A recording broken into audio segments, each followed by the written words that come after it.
Hi, I'm Will. Okay, maybe I'm not Will. But this is What's Leaving and What's Left, a podcast about divorce. Why what's leaving and what's left? Well, maybe you're leaving and maybe you're left.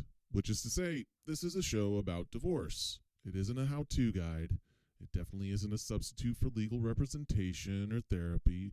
Although we will plead with you, please look into both those things. It might be good to mention here that there's nothing here to be construed as legal or medical advice.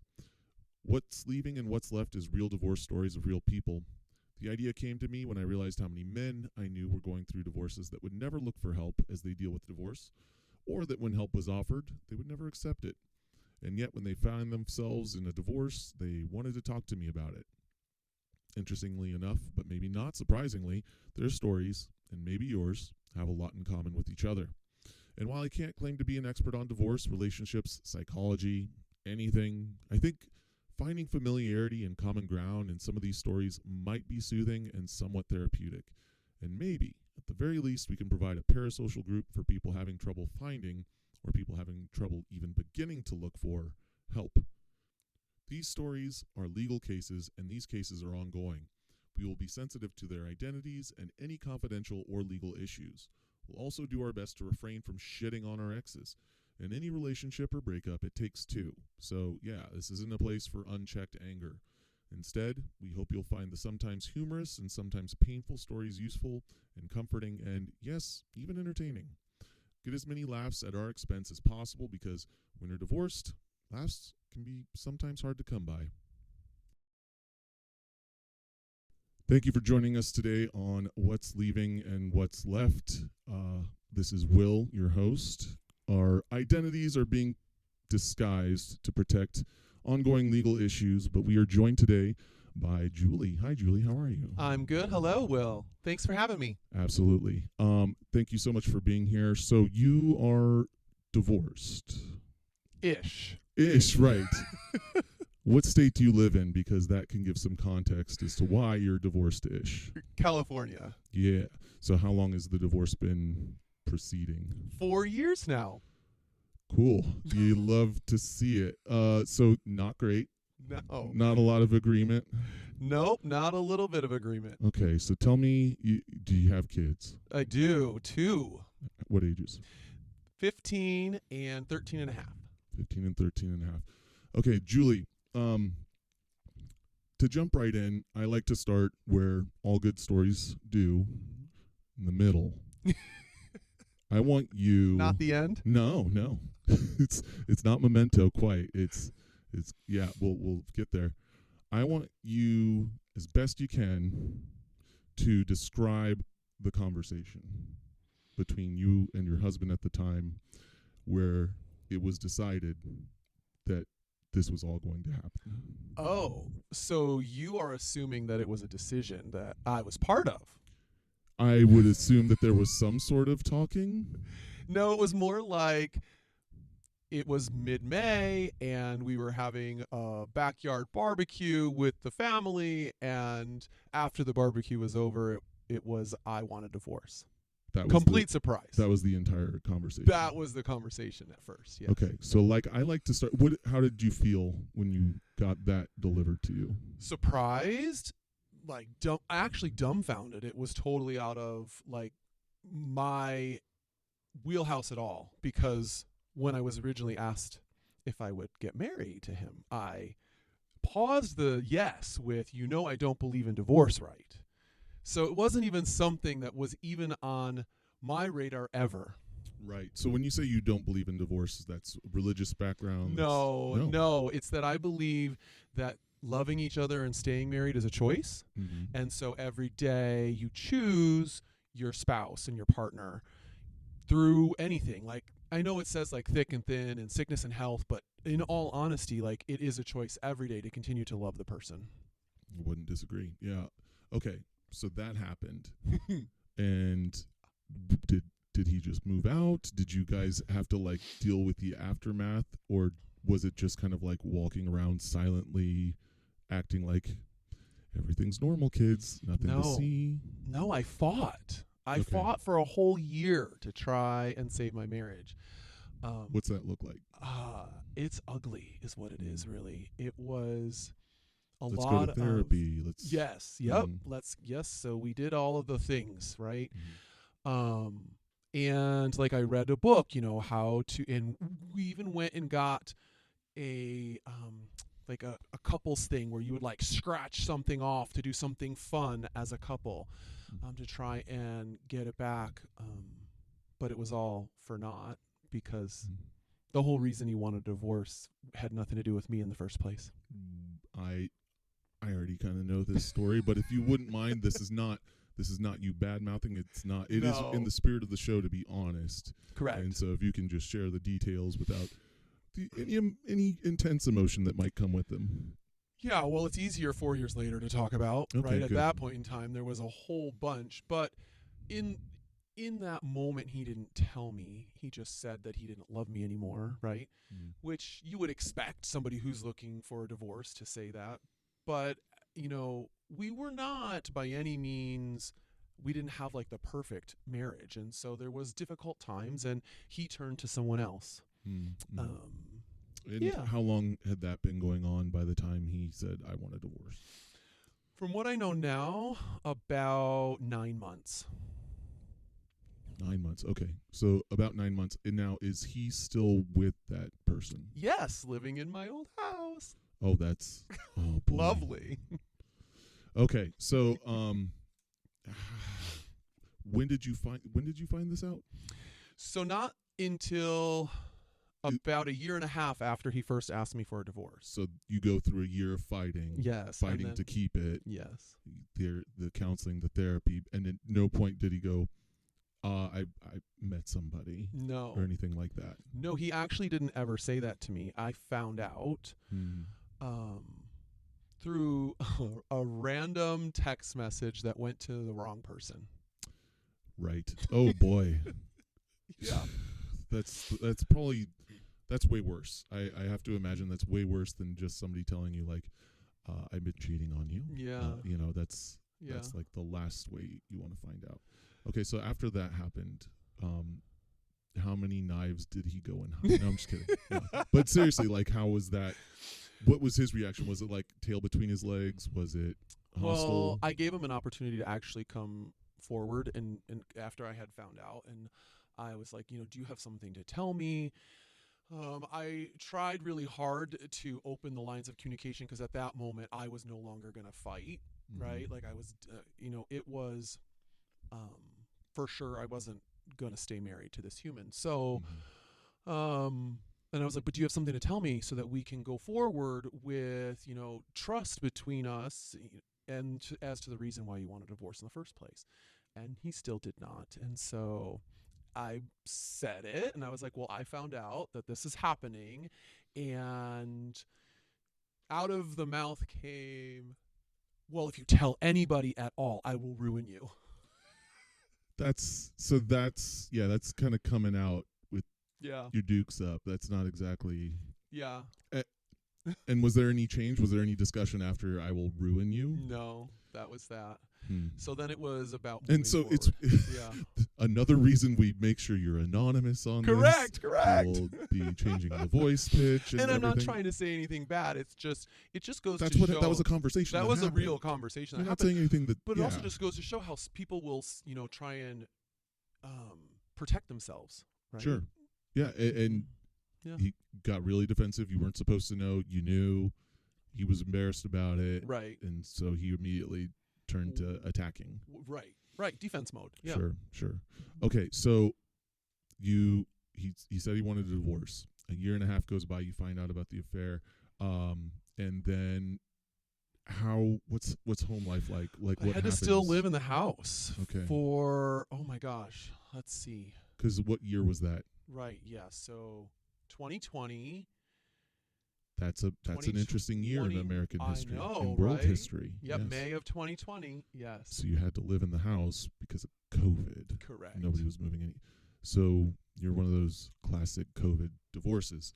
Well, you can blame it on COVID. Sure. But it was happening prior to COVID. Yeah, it was going on for a year and a half before. But then you were forced to stick it out. Okay. Mm-hmm. So how long were you guys still cohabitating? I moved out in 2022, January.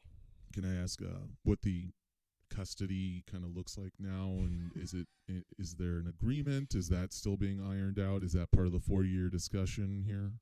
Yeah, so that's all kind of still under, I don't know, it's ever changing. Let's say that. It's ever changing, right? There was supposed to be an agreement, and then didn't necessarily follow that agreement because it wasn't always what was best for him or for the kids or for me. Like some things as you come along, once you have an agreement, right? Like you're like, wait, but that doesn't work in this circumstance. For example, right? Like, and now it's also legally binding, and if it doesn't work in that circumstance, then it can always be used against you. Correct. Because you agreed in paper. Yes. And then it's like, well, I can't fulfill this part of it, or I need you to do this, and it's like, okay, well, it sounds like you're trying to break contract. Correct, and that's what gets and now you're the asshole. Yes, and that's what gets screenshot to you. And there you go. Yeah. This is what the contract says. I know. Yes.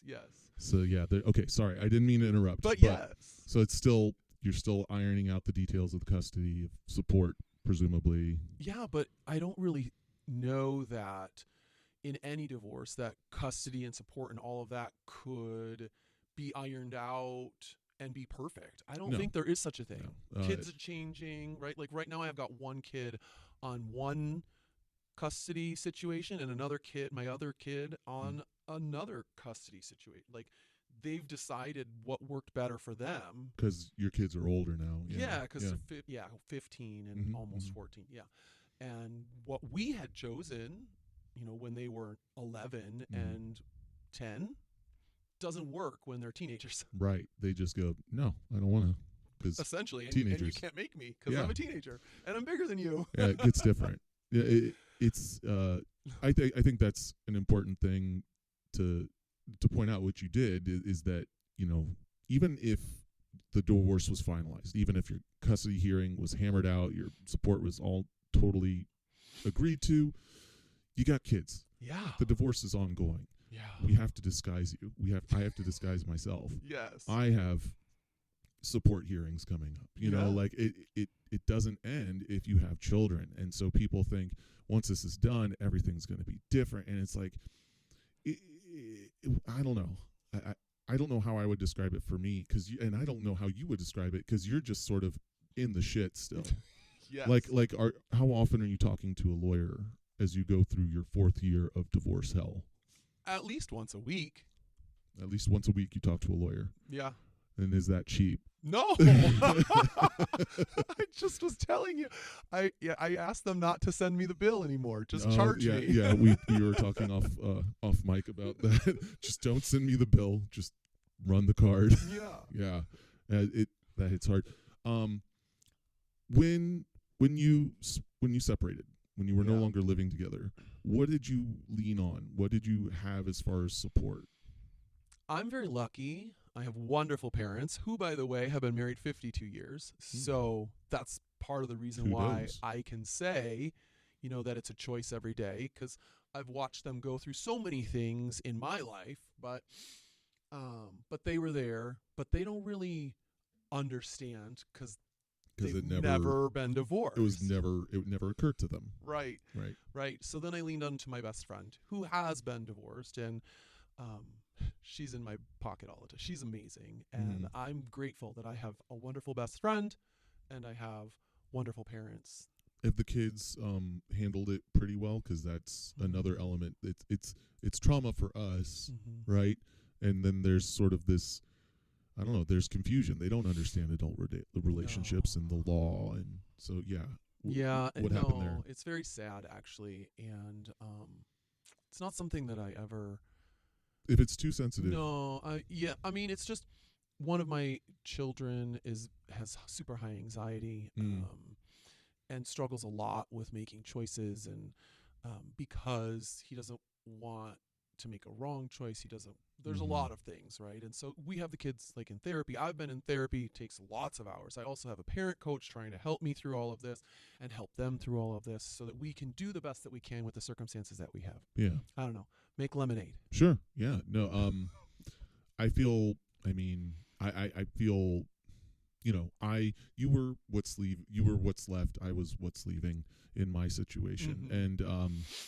And I carry some guilt around, like, I think that there might be some abandonment wounds on, even though my kids were very young, at least the older one was aware, like, this is weird. And so I always worry about stuff like that. It's very, it's really, it's tough. It's tough to watch how it affects them, and that they don't get a say, and that's it's really tricky.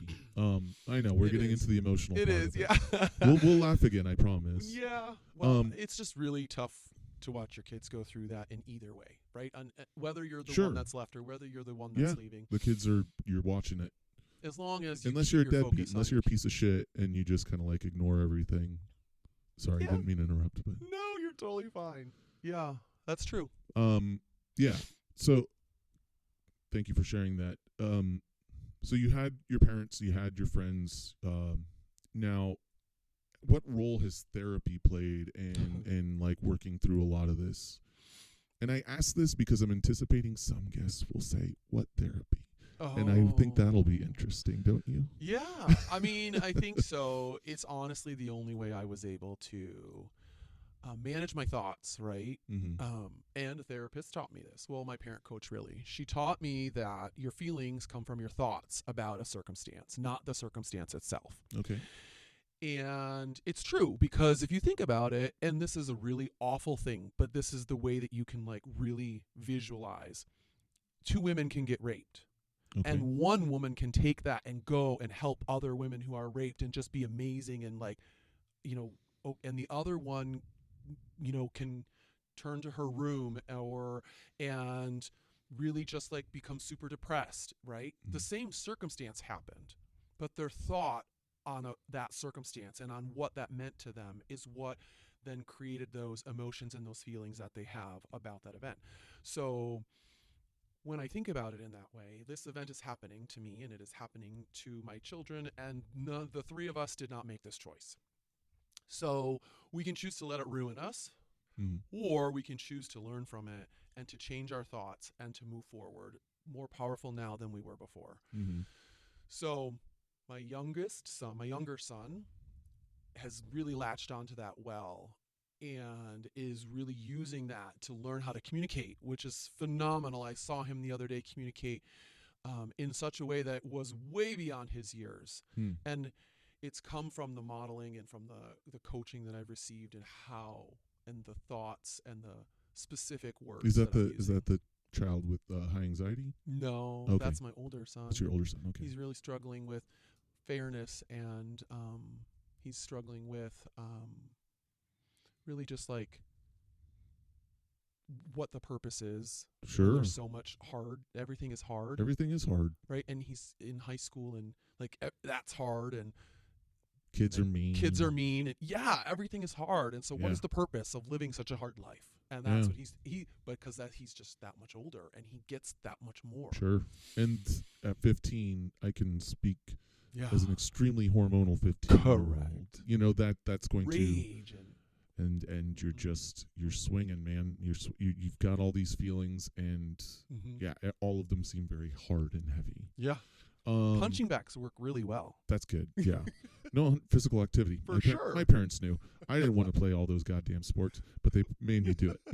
Yes. They're like, you will stop crying, and I'm like, I will keep crying, but I'm going to do it while playing sports. I will do it at church. I will do it. All these things you have me doing. So therapy has been very important on your journey. And you're still in it. Yes. How often would you say you go? Once a week to the parent coach, once a week to my own therapist, and then I have a friend who is also a therapist, so in emergency situations, I call her as needed. Oh, nice. Good. I like that. Everything has a backup. Now, one of the reasons I ask about therapy and the role it plays is, what are the things you're doing to make sure that it doesn't happen again? That it does. I don't know if you can speak to how it all fell apart, if what role because it takes two. Oh, absolutely. Even though homie went and found another woman, there's probably I can't believe that Julie is completely without Nope. her Responsibility part in this, right? is key. Yeah. And so, can you speak to how you felt, how you reflect on your role in it, and also what you see as being like what you would change if this was to happen, if you were to get married again? Absolutely. So responsibility is key, and as a matter of fact, my ex talks about fault, right? And so fault versus responsibility is a huge difference. Mm-hmm. There's very few things that have fault in a divorce. Most of them are like, what is my responsibility to this situation or to that situation or what I'm doing right now? And along the way, I think I was still choosing every day to accept whatever was happening and whatever was going on, and that we'll work through this. But I wasn't necessarily looking at it on the flip side. Well, what if we didn't accept this? Or what if this other person that I'm with isn't on the same page as me? And I never asked that question. I knew what I was doing. Did you feel like there just wasn't enough open communication about the relationship? Correct, in general, right? And by the time that we got to the going to therapy stage, and the open communication is just starting, there's so many things that are what is that song? You bury the hatchet, but the handle's still sticking out, right? Mm-hmm. So there are just so many little things, I think, that the damage adds up. Yeah. Yeah. It's like putting 100 nails in the wall, right? When the nails are there, you can't see the holes. But when you start pulling the nails out, the holes still remain. Mm-hmm. So even though you're talking through these things, the hole is still there. And then it takes extra time. And it takes extra hard work, more effort to plug the hole and then to sand it out and to repaint it, right? And sometimes you still see the hole. Sometimes you still see the hole. Yeah. And so accepting of that is something that both parties have to be willing to do. And so, if you were to, well, actually, let me skip ahead to the when I say skip ahead, skip to the future. Yes. So what does that look like going forward? What do you do now in your future relationships to prevent that? So right now, when something is bothering me, I make sure that I think about it. What are my thoughts about it? What feelings does that create? And then how can I stay in my higher brain and make sure that I'm communicating this in a way that is I statements, that is not to make sure that I can keep the defenses down. He made me feel. Correct. Right. Nobody makes me feel anyway, right? My thoughts make me feel whatever. So these are my I statements, and this is what my expectations are, and I would love it if we could get on the same page, and it has worked out very well. Okay, great. Speaking of, how have you found dating post-marriage, dating when you have kids, dating in the age of apps? I don't know. It's all very interesting. I didn't know how to date, actually. I met my ex when we were in high school. Oh, my God. So, yeah. And see, this is why I start in the middle. Yeah. Because if I asked you to start at the beginning, we'd have 25 years. Yeah. So we'd like to keep it a tighter podcast if possible. Yeah. So anyway, wow, high school sweethearts. All right. So I didn't really know how to date very well. Yeah. And now that I'm older, dating is it's different. Where do you even meet people? That was what my question was. I have no idea. As it turns out, though, it was somebody that I had already known, but there was apps, right? Sure. Swiping left and right. It's kind of fun to there's going to a bar and just sitting at the end of the bar by yourself one night, just seeing who will say hi to you. That was also kind of fun. Yeah. See who'll buy you a drink. Right? Yeah. Right? There's but I never had, I went to college, but it's not even the same. Right. No, it's not. It's not. I'm not trying to speak for your experience, but no, it was not like college. No. You plug into other things. You are forced into a certain geography where you are not required to be drinking. Correct. Every other geography at my age is well, if you're here, you should be drinking. It's okay, well, I guess this is how you meet people in the worst possible frame of mind. Correct. Right. Yeah. But anyway. Yeah. Okay. Good to hear. I mean, is there any? Do you have? Okay. Are you close to tying up the divorce? Are you close to putting a bow on it? Hopefully, we have a date in the court. Okay. But I guess like the reason why mine is so long is because I was trying to stay out of court. Right. Trying to It's expensive. avoid. It's expensive. It's a scary. lot. It's scary. Yeah, there's a lot. And I was trying to avoid court, and I thought that it would be better to use mediation, which is for some people. Mm-hmm. If you agree on things and if you have agreed that you are like separating and both parties are okay with what is happening, then fine. But in my situation, there was a lot that we weren't agreeing on. And so we did waste some time in mediation, and now we are in court anyways. So Boy. Okay. But you have a date on the We books, do. and hopefully I get to change either my the name two back. of you will stamp it. We'll stamp that it's okay, or a judge will say, no, this is what we're doing. Is that I'm okay kind of here? hoping that's what happens, Yeah. honestly. okay? Yeah.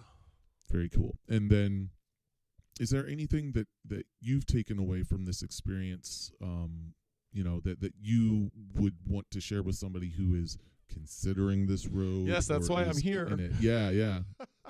Yeah, I mean, there are so many things that you have to make decisions on, and you don't have any idea. There's so much going on in your brain when this first starts happening. Like, you don't necessarily want to reach out to your family right away and tell them that this is what is going on. You don't necessarily, like, you're embarrassed, you're upset, you're mad, you're angry, you're sad. Like, there's a lot going on, and you're having to make choices. And really, like, there needs to be a place where people can go to find answers to those choices.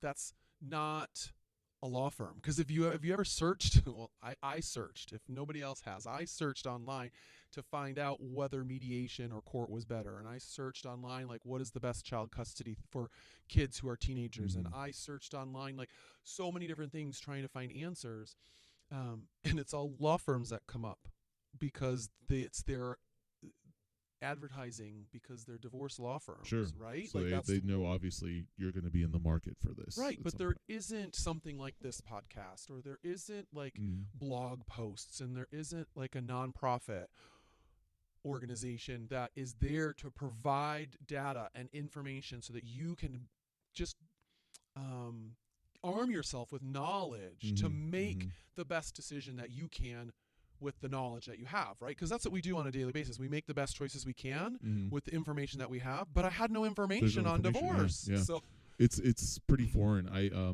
when I moved towards it, the only way I was able to kind of catch like that I was, I guess, in the market for a divorce is from talking to people who had gone through it, and just kind of being a little bit more out and about in the world, and honestly meeting attorneys and kind of hearing like, casually like, oh, so what is that process like? What is a mediation? What is a collaborative divorce? What is, what are these things that are options? And to have that is super valuable.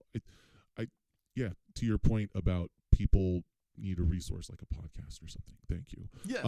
But one of the reasons I'm doing this is the men that I talked to that were going through divorce or had gone through divorce, that I knew so many that were going through divorce that I was willing to sit down with. I was willing to get together in a group and talk about where things were at.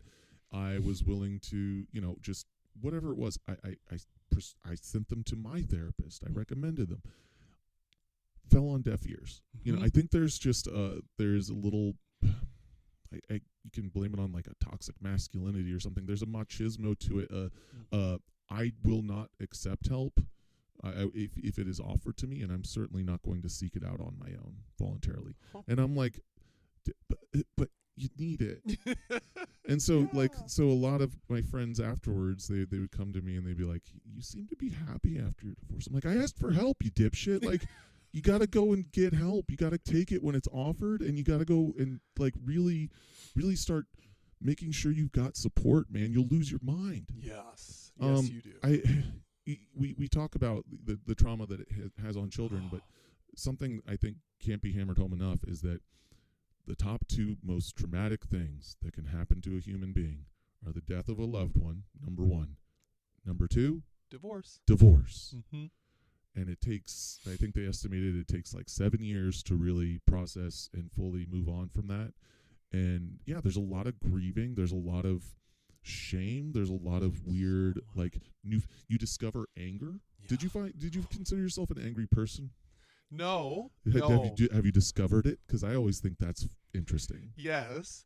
And I know that this is, out there for everyone to hear. So I'm going to say first that this is never happening, and I don't ever want to go down this path. But there's that show on Netflix, that like Black Widow or whatever, where those women kill their spouses instead of getting a divorce.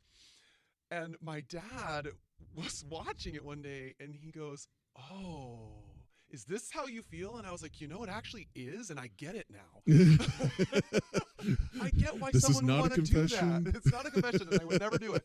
But I understand it more, right? Like, understanding and being able to like put yourself in someone else's shoes happens when you go through the same trauma. Yeah. Because it is trauma, right? And so I can totally understand, because that's way easier and probably cheaper. Sure. And faster. Murder, the cheaper divorce. Don't do that. Please don't do that. Slogan. It's murder, the cheaper divorce. Everybody knows that. What is that? Don't do this at home. Right? Yeah. No, there will be disclaimers out the ass about this. Does not constitute legal advice. I am not sponsored by the Murder Corporation. Nor are we telling anybody to do that. No, I think me and my ex-wife found out we could be angry. Like, I don't think there was. I don't think it ever really showed, but then all of a sudden, surprise, we got it in us. Didn't know. And so there's really interesting emotions that come up, and if they're new to you, if these are new emotions, if you've never felt betrayal, right? You need somebody to help you deal with that. Well, and I was not a crier. Mm-hmm. Now you are? But now I cry it all the time. And I used to laugh at my mom when she would cry at movies, right? But I found myself, like, halfway through this first year while I was trying to save my marriage, like, on the floor in my place of work in the break room, locked myself in, like, sobbing on the floor. And I'm like, what is happening? I felt like a crazy person. Right. And that's like another word I probably shouldn't use, but no. But I did. I felt like I was losing my mind. Yeah. Right? And I'm like, what is wrong with me? Who is this person sitting here? This is not me. Right. But I know you outside of here. And I want to kind of go to that Facebook post you made recently. I almost wanted to pull it up. I don't know if you can summarize a little bit about what that was, but I knowing you and how high powered you are, and sometimes it would feel like we would talk about the fucking chaos that is your divorce, and you'd be like, and this is happening, and that's that, and I'm like, that's that. What do you mean that's that? Like, you would kind of like, just kind of like, the emotion would be like, nope, don't come near me, emotion. Not right so now. Anyway, can you that's talk? What is it? Compartmentalizing. Compartmentalizing. There you go. Yeah, that's the word. That's required. So regarding that Facebook post, I kind of, anyway, can you talk a little bit about that? Yeah, it's about, like, in our personal circles, right, or our friends or family, and or people that we are comfortable and know that won't judge us for losing our shiz, is what I call it, right? Like, if I were to post something on social media or anywhere, whatever the case may be, like, people would judge me for that post. And what I do for a living, I can't have those negative judgments. So I have to make sure of what I'm posting, but then it's fake. And it's like, right? I don't ever want to post anything fake online, but you don't see everything. True. I didn't mean to interrupt. Sorry. But no, go ahead. No, but what I was going to say, in anybody's line of work, I think in 2024, inauthenticity is poison.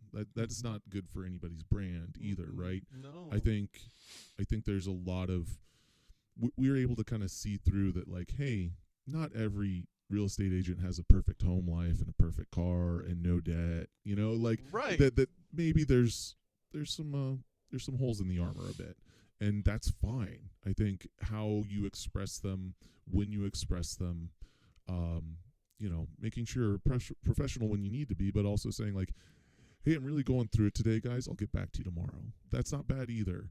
And I think in your case, there was mention of you didn't necessarily want to feel like a burden. You didn't want to like drag people down with these ideas. Right. Yeah, that's very true. Because like, who wants to like open up social media, Facebook, Instagram, whatever it is that you use, and see negativity from your friends day in and day out? I mean, for me, if I were to be that open on all social media, I mean, 4 years long of negativity would get old for people, right?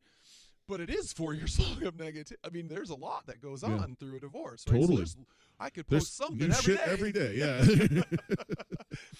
Right? But that's not necessary. And the thoughts, right? When you live in an and world, I can be that and I can move on and still be okay here. And that's what you see when I'm like, yep, this happened and we're moving on. And that's what that and word is, a super powerful word. It doesn't have to be this or this.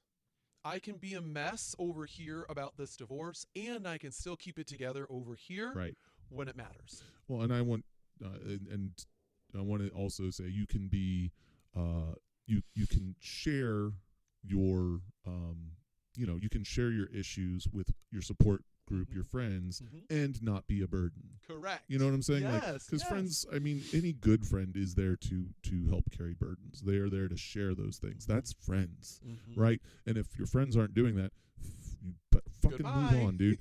And there'll be a whole I have a lot of opinions about post-divorce that you, in a lot of cases, and maybe you can relate to this, you got to rebuild a tribe. Like you might, I don't know, did you lose anybody that you were friends with in the divorce? I thought I did. So that's I'm glad you brought that up and that it led this way, because I was bound and determined not to say anything bad or negative about my ex during this entire time, no matter what happened. And to any of our friends or my family or their, whatever the case may be. And I was always like, don't choose. I didn't want to be that person that was causing people to choose. Right? We were together for a long time. Every friend we had was our friend. Yeah. It was a we. It's 25 years ago. So I was very much about don't choose. I won't think anything bad. Don't worry about saying the person's name. It doesn't bother me. And that was obviously words that were coming out of my mouth that I wanted to be true, but it did bother me. Of course it did, but I kept that to myself. But some people came back around when they found out and was really mad at me. Why didn't you tell me? They were like, I wasn't, because they felt like a bad friend because they weren't there for me. Right. I didn't allow them the opportunity to be there to support and comfort me, and they wanted to. Right. And so that's something to be like, that's a lesson learned. Right. So that is something that I learned about friends, real friends like you're talking about. Right. It's okay to let them in. They expect you to let them in. Right. They want to be there to help you. If massive life shit is happening to you and you can't tell your friends, whoa. Yeah, you got to lean on them. And that's great. So you don't feel like you've lost a whole lot of friends through this. No, because I mean, no, actually, great. I didn't. And maybe that's a testament to the friends I chose, that I chose very, who was in my room is important to me along the way. Right. Yeah. And so like, maybe that's a testament to that, or except for anyways, or maybe it's just a testament to the situation that we were in. Right. And what happened. And so they want to support me because of what happened. Yeah. And that's fine. That they can any reason to support thankful. you, I think is great. Yeah, I'm very thankful. Either way. and yeah, I'm glad that you're making strides with kind of being more authentic. You like not compartmentalizing. Yes, right? I'm like working allowing on yourself that. to be a whole person all the time. Yeah. Right. It's okay to say you need something. But and I never believed that before. Oh man. Yes. But you say compartmentalize, and I think back of like, anybody that saw me post divorce was like, oh, Andy's fucking killing it. He's awesome. And it's like, go home, close door, turn off lights, scream into a pillow, sob violently for 20 minutes, wipe it all off, go back out and do my thing. Like it was, it's not easy. It doesn't matter how together you got it. That you're putting out there. Everybody knows you're going through the second biggest possible trauma somebody can. Well, and I would post things along the way about like, hey, you never know what somebody's going through today. Smile and say hi, because you never know. Right. Because that's what I wanted. Right. Right. And I was not okay asking for it right at the time. I'm definitely working on saying, hey, I need this, or I'm feeling this, or I'm thinking this. It definitely is better in that communication piece. And that's my responsibility that I said, right, towards what faltered the first time. Yeah. Yes. Being able to clearly communicate the things that you need and not feel like you're being needy or whatever it is, right? Right. A nuisance. You're not, you're important. You should be respected. No, I love that. Any parting thoughts on what you've been through, what you think people would need that you like? Yeah, what did you come out of it with, and you feel is necessary for other people to share? I think we've already touched on it a little bit, but if you could. Yeah, like it's hard, and reach out, talk to as many people as you can, gather as much information as you can. You are not expected to take everybody's advice. But, it's funny.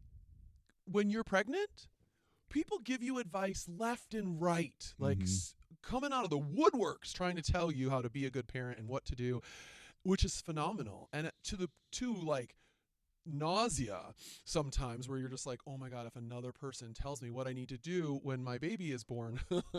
Honestly. Right? But when the time comes, you have so much information to draw from. So if one thing doesn't work, you can quickly switch to another thing. Right. When people don't talk about divorce like that. Right. And maybe we should, because maybe there wouldn't be a $50,000 4-year divorce and 2 kids who are struggling if we talked about divorce the same way we talked about babies. Not because I think that there should be this many divorces, but because people who are getting divorced really need that information. Yeah. And not, you're not saying that there should be, but there are that. There are. 50% it's of every marriage is ends in divorce. So I thank you. I think that's a great way to end it. I want to thank Julie so much for being our pilot podcast episode guest, and thank you for sharing your story and being vulnerable with us today. We look forward to sharing more fun stories about divorce next time we get together on What's Leaving and What's Left. I am Will. Have a great evening. Thanks, Will. Thank you, Julie.